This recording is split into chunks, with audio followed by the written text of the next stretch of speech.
Jour après jour, les témoins ne font que défiler devant le tribunal des massacres du 28 septembre 2009, chacun pour éclairer la lenteur du tribunal, la lenteur du public sur ce qui s'était réellement passé, car les massacres du 28 septembre 2009 doivent dire leur nom. Aujourd'hui, nous allons nous pencher encore sur le témoignage, la déposition de Boubacar Algassimo Diallo, journaliste. Suivez.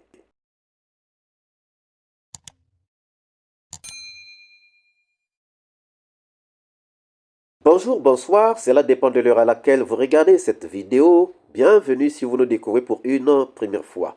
Un retour sur la déposition de Boubacar Algassimo Diallo, journaliste, qui a été en mission avec le CNDD en Europe, aux États-Unis, et qui était au stade le 28 septembre 2009. Bien que n'étant pas rentré à l'intérieur du stade, mais il était au stade et il peut nous faire un témoignage. Écoutons encore un extrait de ce que nous allons exploiter ou analyser aujourd'hui. Suivez. Le lundi à 7h30, je suis sorti de chez moi. J'ai une voisine, Hawa Tongiano, paix à son âme, Tongino ou Tongiano, quelque chose comme ça, qui est décédée sous une fine pluie. Elle me dit, tu vas où? Je dis, je pars au stade. Elle me dit, bon, monte, je vais t'amener. Vous, les journalistes, là, vous cherchez toujours à écrire, etc. On a chahuté, on est arrivé autour de 7h30, comme ça, à l'esplanade, au stade. Donc, je suis descendu, la pluie avait cessé, il m'a dit, Boubacar, tu fais attention, sois très prudent. J'ai dit, merci beaucoup. Elle est partie. Nous sommes restés là, 7h30, 7h50, comme ça. Je n'ai pas vraiment de fixation sur l'heure. En tout cas, lorsque la pluie a cessé, peu de temps après, les gens commençaient à venir par vagues successives, de Bambeto, etc. Donc, l'esplanade s'est remplie, il y avait de l'animation, ça criait, ça chantait, etc. C'est entre-temps que le capitaine Moussa Kieboro est arrivé. Il a été ovationné. Et j'avais une caméra, j'avais filmé. Malheureusement, je vais expliquer après comment ça s'était arrivé. Et il est venu, il était vraiment, les gens étaient contents de le voir. Il est resté entre la foule, il a dit, bon, et nous savons que vous êtes venus pour manifester. C'est un droit, mais aujourd'hui, nous sommes le 28 septembre. C'est un jour très important pour la Guinée. Donc, nous ne pouvons pas vous laisser manifester aujourd'hui. Je vous demande de rentrer chez vous. Rentrez chez vous tranquillement. Un jour, on va certainement vous donner un jour où vous allez manifester, mais aujourd'hui, il est hors de question. Donc, certains, il y avait la foule, des jeunes gens enthousiastes, etc. Certains applaudissaient, d'autres huaient, etc. Mais il est resté intact. Il a dit rentrez chez vous. À chaque fois, il dit rentrez. Des gens disaient oh, huaient, applaudissaient, etc. Après, il a dit à 3 reprises, je retiens, rentrez chez vous, rentrez chez vous, rentrez chez vous. Après, il s'est déplacé. Peu de temps après, j'ai eu envie d'aller au besoin. C'était juste là, quand ça s'est passé, c'était devant la pharmacie de Manis Écoliers. Il y a un poteau électrique là, en béton derrière. J'étais adossé à celui-là quand j'ai pris l'image là. Donc, le capitaine s'est déplacé, il est allé de l'autre côté. Et après, j'ai décidé d'aller aux toilettes parce que ma sœur m'avait dit d'être toujours en ablution. Je suis allé à l'arrière-cour de la pharmacie Totale, proche de chez Dr Manis Écoliers. Et je suis rentré dans une concession là-bas. J'ai demandé qu'on me prête une bouilloire, que je voulais aller aux toilettes, quoi. Ils ont dit, il n'y a aucun problème. J'ai fait mes ablutions. Je revenais, Monsieur le Président, pour déposer la bouilloire dans la chambre et remercier la personne. Quand j'ai vu un monsieur qui est venu, mais alors à toute allure, un jeune manifestant, il est venu de rentrer avec fracas, et puis il a refermé la porte. Il s'est jeté dans un lit là-bas, il y avait un enfant qui dormait, il s'est couvert. Il avait eu le temps de fermer la porte. Je me lève, je regarde par les persiennes, je vois des hommes en uniforme, porter des t-shirts noirs, je crois, avec des pantalons olives,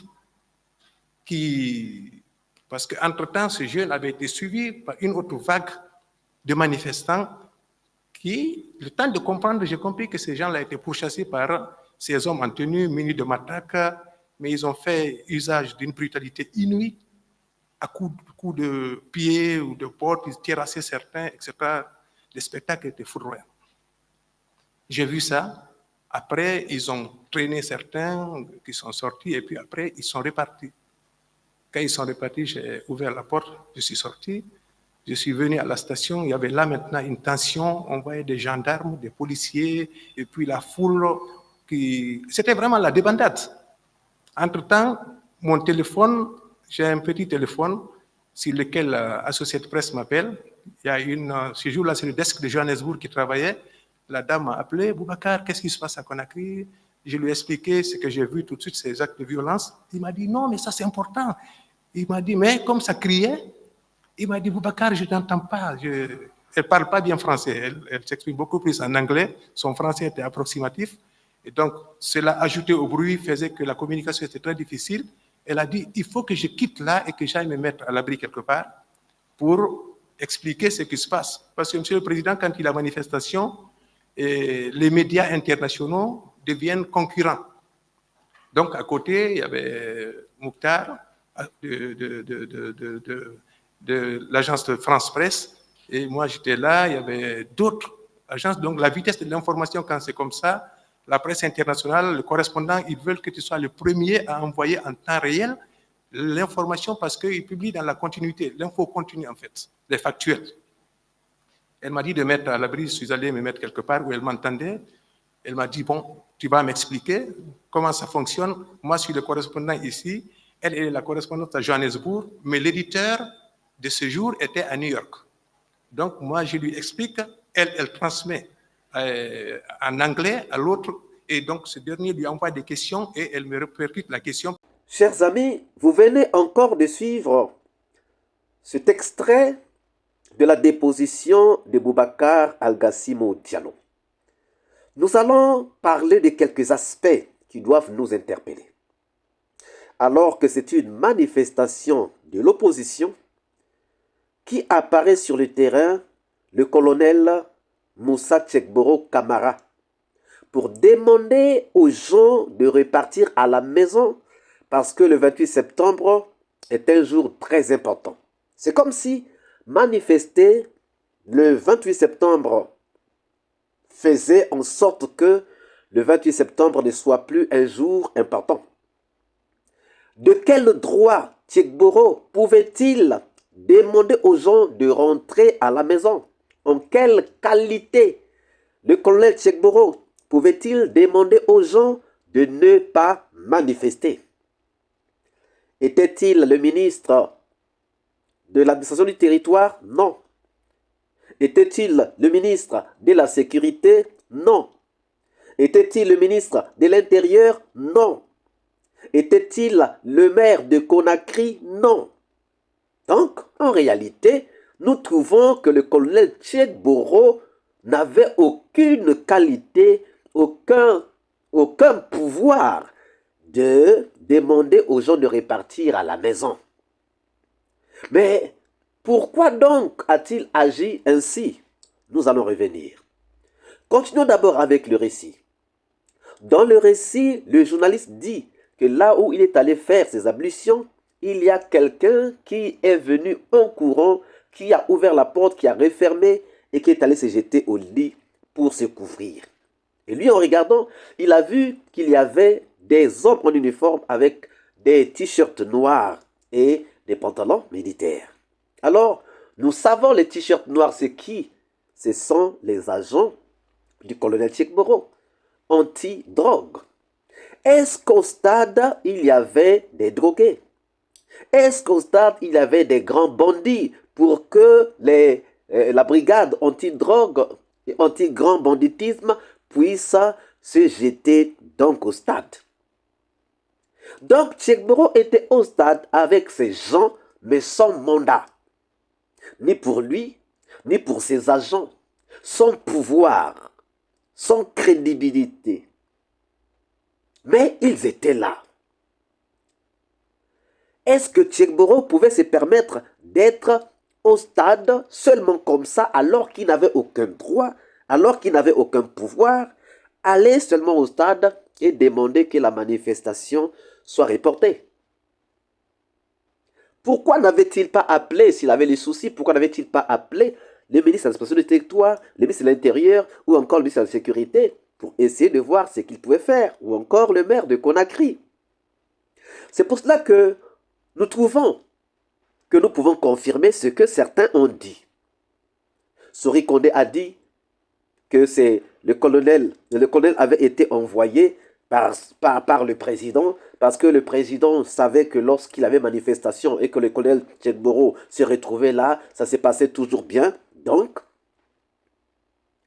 on peut penser, on peut confirmer que Tchekboro n'était pas venu par hasard. Tchekboro était venu mandaté. Mais mandaté par qui? Qui pouvait commander Tchekboro d'être au stade si ce n'est Dadis? Et chers amis, c'est là où, en recoupant ces informations, nous nous rendons compte que même lorsque Dadis dit qu'il n'avait pas donné d'ordre, il y a des ordres qui sont écrits, il y a des ordres qui sont verbaux. Et Pivi nous avait dit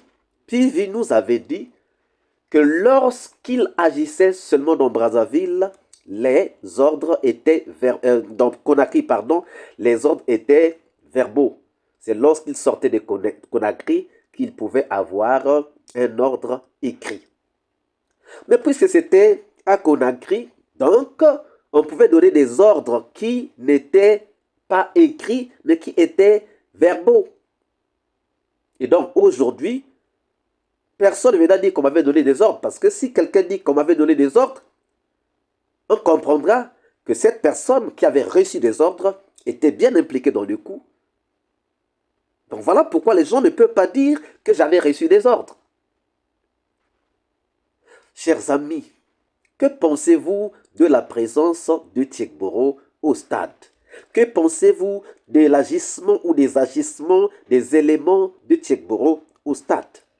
Nous attendons vos réponses dans les commentaires.